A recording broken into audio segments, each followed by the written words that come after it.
Why does guitar tone even matter? Hey, it's Garth Weber. It's June 23rd, Tuesday. I'm in Berkeley, California. It's a beautiful day, and I want to make a video focusing on the importance of guitar tone.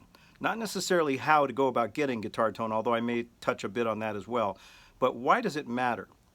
So here's an analogy I use sometimes. Let's suppose that I was going to read some poetry. And let's suppose that I bit my tongue earlier that day. And so I'm going to talk like this, and everything's going to sound like this.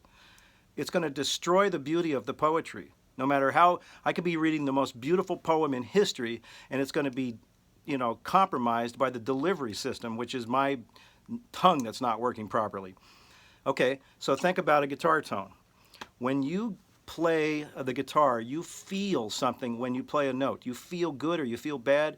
If you get a tone that inspires you, you play better. And it's not even so important that your tone sounds great to the audience, although that's important too. But if it sounds great to them but doesn't sound good to you as the player, then there's nothing you can do. Your playing is going to be compromised by the delivery system.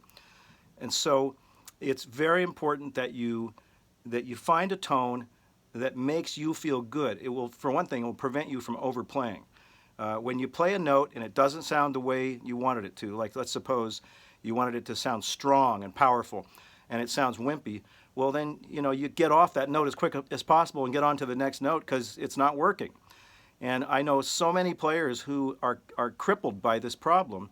They don't know how to get a good tone or a tone that they find inspiring. And they do their best to play, but they're really playing behind the eight ball because they're not enjoying the sound. So if you don't enjoy the sound of your own tone, then you won't enjoy your playing, and if you're not enjoying your playing, the audience is going to pick up on that.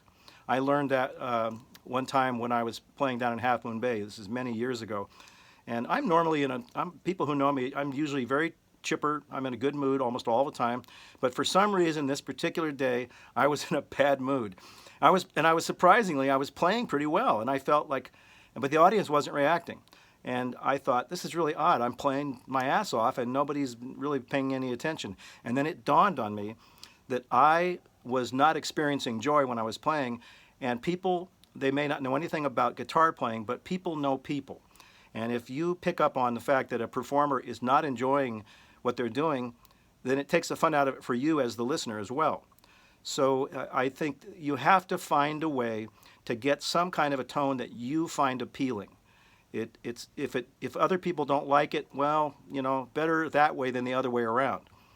So now, this means partly finding a guitar that works for you.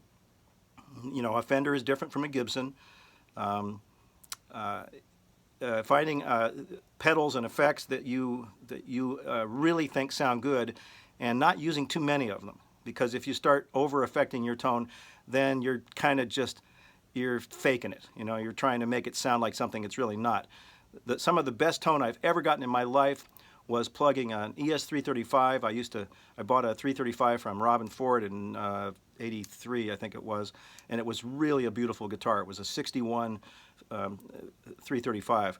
And for a while, I was getting the most righteous tone with that guitar plugged straight into, I think it was a Pro Reverb or something. It was not this amp had been altered. It was probably supposed to have two 10s, but somebody had installed a different baffle, speaker baffle, and it was a 112. And for maybe 6 months, I was getting a tone of life. Just plug the guitar straight into the amp, crank the amp to about 8, treble on 8, bass on 4, as you have to do with Fender amps. If you go much beyond 4 on the bass control, it just mushes out. And this is a known problem. There have been products developed to try to deal with that. So you've got to start with that kind of a foundation. You're not going to make a great tone out of starting off with bad ingredients. You're not going to make a good dish when you cook if you're not using good ingredients. Well, it's the same thing here.